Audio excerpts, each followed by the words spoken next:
Your life is a story. It's time for you to be the hero in your own journey. What was your favorite story as a child? Was it The Wizard of Oz? Did Dorothy want to go down the yellow brick road?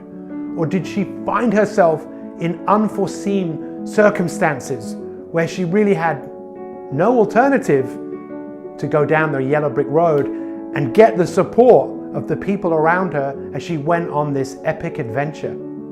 What about Rocky? Rocky 1, Rocky 2, Rocky 3, Rocky 4, Rocky Balboa. It's the same story. Alice in Wonderland, Lord of the Rings, Harry Potter. Why do we love these films? Ask yourself the question, what is it about those films that makes us want to watch? These films transport us from the world that we're in and take us into a fantasy world. But a world that we resonate, a world where we feel an identification with the characters. It's called the hero's journey. And every single film has the hero's journey mapped out. And this is what I'm asking you to do. I'm asking you to come on the hero's journey with me. I'm calling you out. Just like Frodo was called in Lord of the Rings, but he didn't want to go.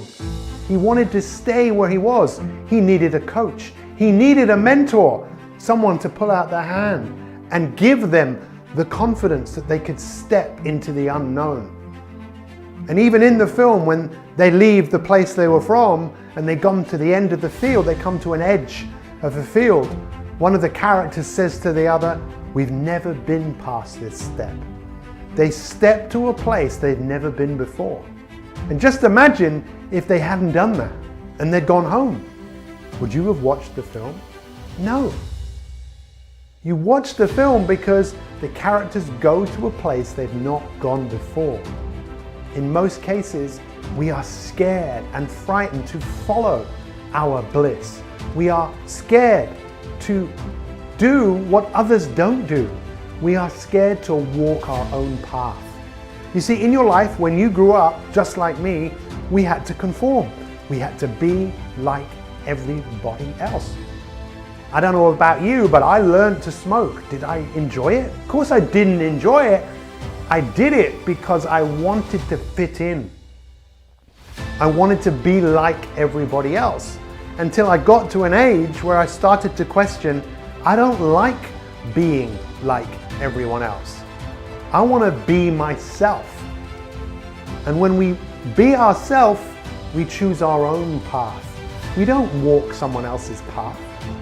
Now, there have probably been many times where you've watched a film and you've seen this hero going on this epic adventure.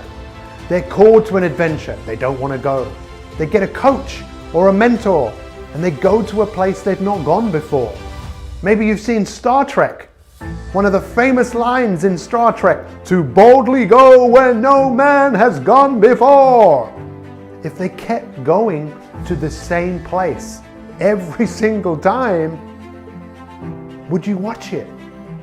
You watch it because it's an adventure. You watch it because you don't always know what's going to happen. You see the characters taking on something that in many cases almost defeats them. But then they go into training. They learn skills they didn't even know that they had. They then face the adversity that they faced before, and this time they conquer. And then they go back stronger than they were before, and they pass on what they learned and give it to other people. It's called the hero's journey. Being a hero in the beginning and having the feeling of doing something is all well and good. But how do you keep that feeling alive? How do you get yourself to hold yourself accountable for what it is that you say you're going to do? And when we look at all of the heroes and all the films that we love, there is a common theme. Yes, they are the protector, but they are also practicing virtue. What does that mean? The virtues of courage, the virtues of justice, the virtues of practicing temperance, not giving in to willpower, and the virtue of wisdom. But what about the story of your life and closing that gap between where you are and where you want to go, so you become what you can become? Because you and I have something in common. You and I, we are in the story making business.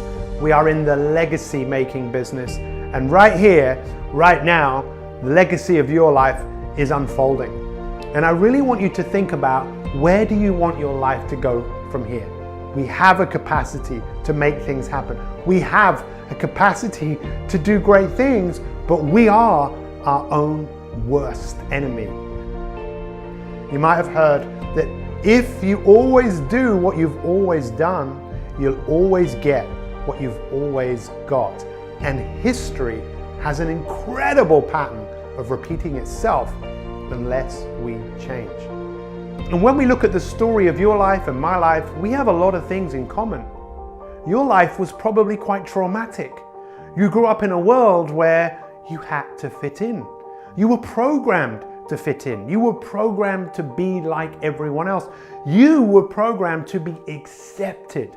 And what did that do? Well, that gave you a whole load of insecurities and doubts as you started to question who you were. For me as a child, I desperately thought I wasn't good enough and wanted the world to give me attention. I wanted the world to tell me that I was good enough. And I did whatever I needed to do to fit in, to smoke, to drink, to do what the others were doing.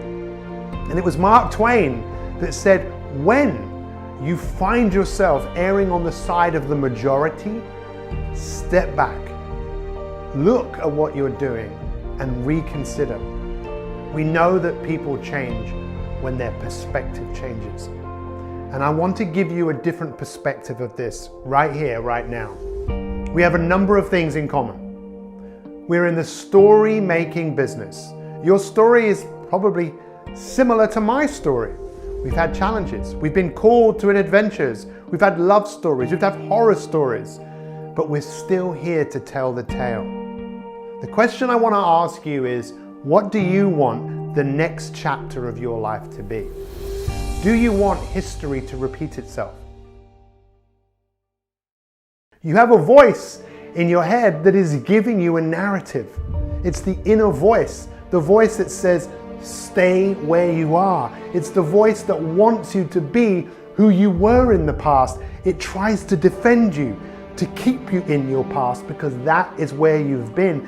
That is where you're comfortable. And there is a part of your brain that thinks this is who you need to be in the future.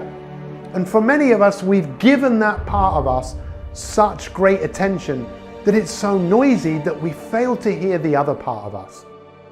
Have you ever seen Star Wars? In 1977, I watched that film and I sat in the cinema with my mouth wide open. I couldn't believe what I was seeing.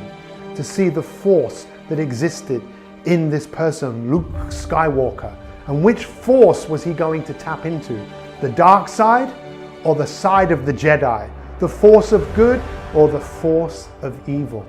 We resonate with these films. That's why we watch them. They're talking to us. You have that part of you that will take you away from where it is that you could go.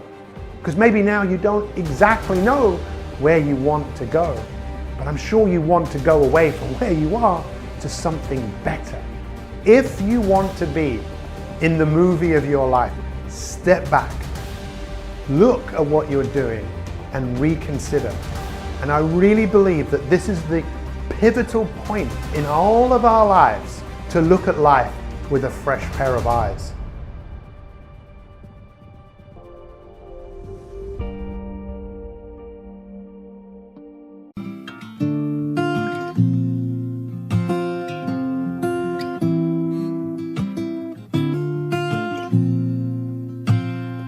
I hear a lot about sinners.